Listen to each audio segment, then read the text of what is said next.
ನಮಸ್ಕಾರ. ಇವತ್ತಿನ ದಿನಗಳಲ್ಲಿ ಐಟಿ ಇಂಡಸ್ಟ್ರಿಯಲ್ಲಿ ಆರ್ಟಿಫಿಷಿಯಲ್ ಇಂಟೆಲಿಜೆನ್ಸ್ ಅಂದರೆ ಎಐ ಒಂದು ದೊಡ್ಡ ಅಲೆಯನ್ನು ಎಬ್ಬಿಸುತ್ತಿದೆ. ಈ ಬದಲಾವಣೆ ನಮ್ಮ ಜಾಬ್ ಮಾರ್ಕೆಟ್ ಮೇಲೆ ಹೇಗೆ ಪರಿಣಾಮ ಬೀರುತ್ತಿದೆ ಮತ್ತು ಈ ಹೊಸ ಸವಾಲನ್ನು ನಾವು ಹೇಗೆ ಎದುರಿಸಬಹುದು? ಬನ್ನಿ ಇದರ ಬಗ್ಗೆ ವಿವರವಾಗಿ ಮಾತಾಡೋಣ. ಮೊದಲು ಕೆಲವು ಸಂಖ್ಯೆಗಳೊಂದಿಗೆ ಶುರು ಮಾಡೋಣ. ಜಗತ್ತಿನ ಅತಿದೊಡ್ಡ ಟೆಕ್ ಕಂಪನಿಗಳಲ್ಲಿ ಒಂದಾದ ಅಮೆಜಾನ್ ಬರೋಬ್ಬರಿ 14,000 ಉದ್ಯೋಗಿಗಳನ್ನು ಕೆಲಸದಿಂದ ತೆಗೆದುಹಾಕಿದೆ. ಇದು ಕೇವಲ ಒಂದು ನಂಬರ್ ಅಲ್ಲ, ಬದಲಾಗುತ್ತಿರುವ ಟೆಕ್ ಜಗತ್ತಿನ ಕಠೋರ ಸತ್ಯ. ಇದು ಅಮೆಜಾನ್ ಕಥೆಯಾದ್ರೆ ಇಂಟೆಲ್ ಕಡೆ ನೋಡೋಣ.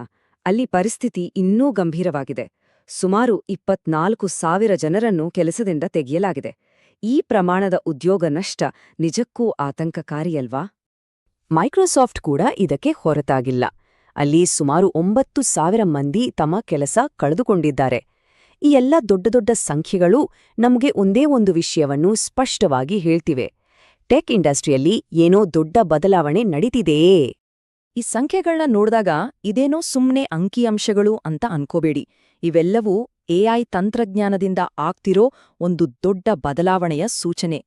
ದಶಕಗಳಿಂದ ತುಂಬಾನೇ ಸ್ಟೇಬಲ್ ಆಗಿದ್ದ ಐಟಿ ಉದ್ಯಮ ಈಗ ಒಂದು ದೊಡ್ಡ ಬಿರುಗಾಳಿಯನ್ನ ಎದುರಿಸುತ್ತಿದೆ. ಏರೋ ಕೆಲ್ಸ ಹೋಗ್ತಿರೋದು ಒಂದು ಕಡೆ ಆದ್ರೆ, ಹೊಸಬರಿಗೆ ಅವಕಾಶಗಳೇ ಸಿಗದಂಥ ಪರಿಸ್ಥಿತಿ ನಿರ್ಮಾಣ ಆಗ್ತಿದೆ. ಇನ್ಫೋಸಿಸ್ ಮತ್ತು ವಿಪ್ರೋದಂಥ ನಮ್ಮ ದೇಶದ ದೈತ್ಯ ಕಂಪನಿಗಳು ಹೊಸ ನೇಮಕಾತಿಯನ್ನೇ ನಿಲ್ಲಿಸಿವೆ. ಹಾಗಾದ್ರೆ ಕಾಲೇಜ್ ಮುಗಿಸಿ ಕನಸು ಹೊತ್ತು ಬರುವ ಯುವಕರ ಭವಿಷ್ಯ ಏನು?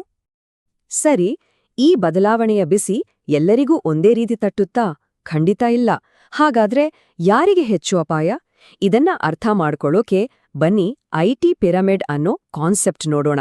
ಇದ್ರಿಂದ ಯಾವ ಕೆಲಸಗಳು ಮೊದಲು ಆಟೋಮೇಟ್ ಆಗ್ತಿವೆ ಅಂತ ಕ್ಲಿಯರ್ ಆಗಿ ಗೊತ್ತಾಗುತ್ತೆ.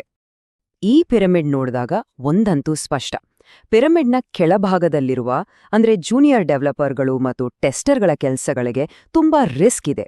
ಯಾಕಂದ್ರೆ ಅವರು ಮಾಡೋ ಹೆಚ್ಚಿನ ಕೆಲಸಗಳು ಪುನರಾವರ್ತಿತವಾಗಿರ್ತವೆ ಮತ್ತು ಅಂತಹ ಕೆಲಸಗಳನ್ನ ಎಐ ತುಂಬಾನೇ ಸುಲಭವಾಗಿ ವೇಗವಾಗಿ ಮಾಡಿಬಿಡುತ್ತೆ. ಈ ಸ್ಲೈಡ್ನಲ್ಲಿರೋ ಉದಾಹರಣೆ ನೋಡಿ. ಮುಂಚೆಲ್ಲ ಒಂದು ಡಿಸೈನ್ ಫೈಲ್ ಕೊಟ್ರೆ ಅದನ್ನ ವೆಬ್ ಪೇಜ್ ಆಗಿ ಬದಲಾಯಿಸೋಕೆ ಜೂನಿಯರ್ ಡೆವಲಪರ್ಗಳ ಒಂದು ದೊಡ್ಡ ಟೀಮೇ ಬೇಕಿತ್ತು ಅಲ್ವಾ? ಆದ್ರೆ ಈಗ ಒಬ್ಬ ಆರ್ಕಿಟೆಕ್ಟ್ ಗಿಟ್ಹಬ್ ಕೋಪೈಲಟ್ನಂತಹ ಎಐ ಟೂಲ್ಗೆ ಒಂದು ಚಿತ್ರ ಅಥವಾ ಒಂದೆರಡು ಲೈನ್ ಕಮಾಂಡ್ ಕೊಟ್ರೆ ಸಾಕು, ಕ್ಷಣ ಮಾತ್ರದಲ್ಲಿ ಸಂಪೂರ್ಣ ಕೋಡ್ ರೆಡಿ. ಅಂದ್ರೆ 10 ಜನ ಮಾಡ್ತಿದ್ದ ಕೆಲಸವನ್ನ ಈಗ ಒಂದೇ ಒಂದು ಎಐ ಟೂಲ್ ಮಾಡ್ತಿದೆ. ಫ್ರಂಟ್ ಎಂಡ್ ಡೆವಲಪರ್ಗಳು ಅಷ್ಟೇ ಅಲ್ಲ, ಈ ಲಿಸ್ಟ್ ಇನ್ನೂ ದೊಡ್ಡದಾಗಿದೆ.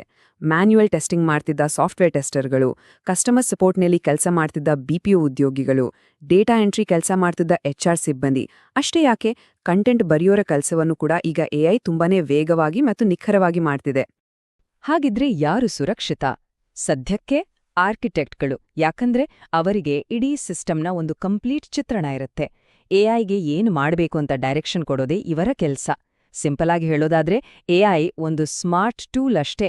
ಆ ಟೂಲ್ನಿಂದ ಹೇಗೆ ಕೆಲಸ ತೆಗಿಬೇಕು ಅಂತ ನಿರ್ಧರಿಸೋ ಚಾಲಕರೇ ಈ ಆರ್ಕಿಟೆಕ್ಟ್ಗಳು. ಇಷ್ಟೊತ್ತು ನಾವು ಟೆಕ್ನಿಕಲ್ ವಿಷಯಗಳ ಬಗ್ಗೆ ಮಾತಾಡಿದ್ವಿ. ಆದರೆ ಈ ಉದ್ಯೋಗ ನಷ್ಟದ ಹಿಂದೆ ಎಷ್ಟೊಂದು ವೈಯಕ್ತಿಕ ಮತ್ತು ಆರ್ಥಿಕ ಸಂಕಷ್ಟಗಳು ಇರುತ್ತವೆ. ಇದು ಬರೀ ಸಂಬಳ ಕಳ್ಕೊಳ್ಳೋದಲ್ಲ, ಅದಕ್ಕಿಂತಲೂ ಮಿಗಿಲಾದ ನೋವು.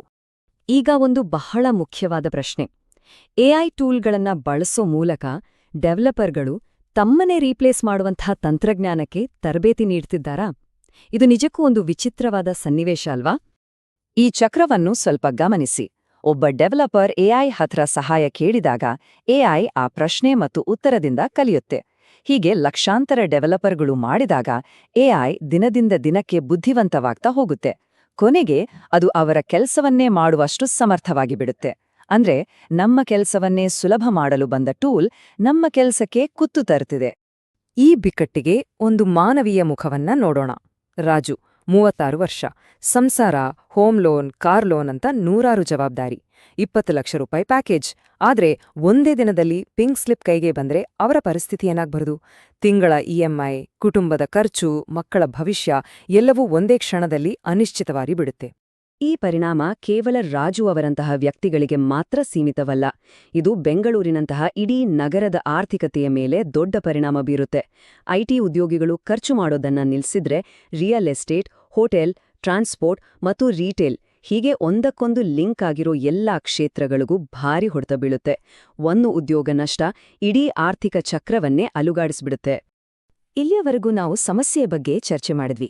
ಈಗ ಪರಿಹಾರದ ಕಡೆಗೆ ಗಮನ ಕೊಡೋಣ. ಈ ಹೊಸ ಸವಾಲನ್ನು ಎದುರಿಸಲು ಕೆಲವು ಪ್ರಾಯೋಗಿಕ ದಾರಿಗಳಿವೆ. ಈ ಬದಲಾವಣೆಯ ಯುಗದಲ್ಲಿ ನಾವು ಉಳಿದುಕೊಳ್ಳಬೇಕಾದ್ರೆ ನಮ್ಮ ಮಾನವೀಯ ಕೌಶಲ್ಯಗಳೇ ನಮ್ಗೆ ದೊಡ್ಡ ಅಸ್ತ್ರ. ಎಐ ತರ್ಕಬದ್ಧವಾಗಿರ್ಬೋದು, ಆದ್ರೆ ಅದಕ್ಕೆ ಸಹಾನುಭೂತಿ, ಸೃಜನಶೀಲತೆ ಅಥವಾ ದೂರದೃಷ್ಟಿಯ ಚಿಂತನೆ ಸಾಧ್ಯವಿಲ್ಲ. ನಮ್ಮ ನಿಜವಾದ ಶಕ್ತಿಯಿರೋದೇ ಈ ಗುಣಗಳಲ್ಲಿ. ಹಾಗಾದ್ರೆ ನಾವು ಮಾಡಬೇಕಾದ್ದೇನು? ಮೊದಲನೆಯದಾಗಿ, ಕನಿಷ್ಠ 1 ವರ್ಷದ ಖರ್ಚಿಗೆ ಬೇಕಾಗುವಷ್ಟು ಹಣವನ್ನು ಸೇವ್ ಮಾಡಿ. ಇದು ತುಂಬಾ ಮುಖ್ಯ. ಎರಡನೆಯದಾಗಿ, ವಿಮರ್ಶಾತ್ಮಕ ಚಿಂತನೆ ಮತ್ತು ಸೃಜನಶೀಲತೆಯಂಥ ಕೌಶಲ್ಯಗಳನ್ನು ಬೆಳೆಸಿಕೊಳ್ಳಿ. ಮೂರನೆಯದಾಗಿ, ಎಐಯನ್ನು ಶತ್ರುವಾಗಿ ನೋಡದೆ ಅದರ ಜೊತೆ ಕೆಲಸ ಮಾಡಲು ಕಲಿಯಿರಿ.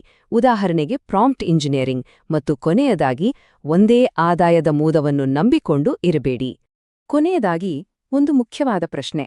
ಒಂದು ಕೆಲಸವನ್ನು ಯಾಂತ್ರೀಕರಿಸಬಹುದು, ಸರಿ, ಆದ್ರೆ ಒಬ್ಬ ವ್ಯಕ್ತಿಯ ಕಲಿಯುವ ಹಂಬಲ, ಬದಲಾಗುವ ಸಾಮರ್ಥ್ಯ ಮತ್ತು ಹೊಸದನ್ನು ಸೃಷ್ಟಿಸುವ ಶಕ್ತಿಯನ್ನು ಯಾಂತ್ರೀಕರಿಸಲು ಸಾಧ್ಯವೇ?